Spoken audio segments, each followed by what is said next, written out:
गांव के बाहर एक पुराना हवेली नुमा घर था, जिसे लोग मनहूस हवेली कहते थे। कहते हैं कि कई साल पहले वहां एक शादी हुई थी, लेकिन वह दुल्हन सुहागरात के दिन ही गायब हो गई। किसी को नहीं पता चला कि उसके साथ क्या हुआ।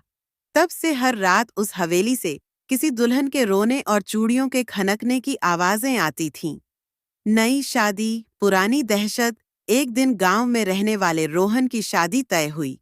परिवार वालों ने किसी बड़े होटल में शादी करने को कहा, लेकिन रोहन ने जिद की कि वह अपने पुश्तैनी घर में ही शादी करेगा। शादी धूमधाम से हुई और दुल्हन सीमा को लेकर रोहन अपने घर आया। रात का अजीब मंजर सुहागरात को रोहन जैसे ही कमरे में गया, उसे एक अजीब ठंडक महसूस हुई। सीमा घूंघट में बैठी थी। रोहन ने जैसे ही घूंघट हटाया तो सामने का नजारा देखकर उसकी सांसें थम गईं। सीमा के चेहरे की जगह एक काले चेहरे वाली डरावनी औरत थी, जिसकी लाल आंखें जल रही थीं।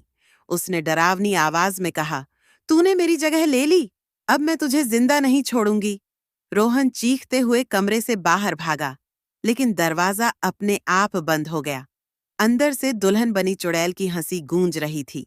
घर वालों ने जबरदस्ती दरवाजा खोला तो देखा कि सीमा बेहोश पड़ी थी और कमरे की दीवारों पर खून से लिखा था, "यह शादी मेरी थी।"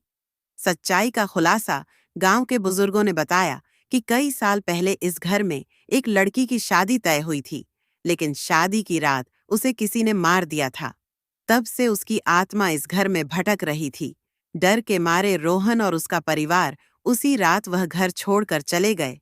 कहते हैं, आज भी उस हवेली में रात होते ही चूड़ियों की खनक और किसी दुल्हन की सिसकियां सुनाई देती है। क्या आप उस हवेली में जाने की हिम्मत करेंगे? कमेंट करके बताना।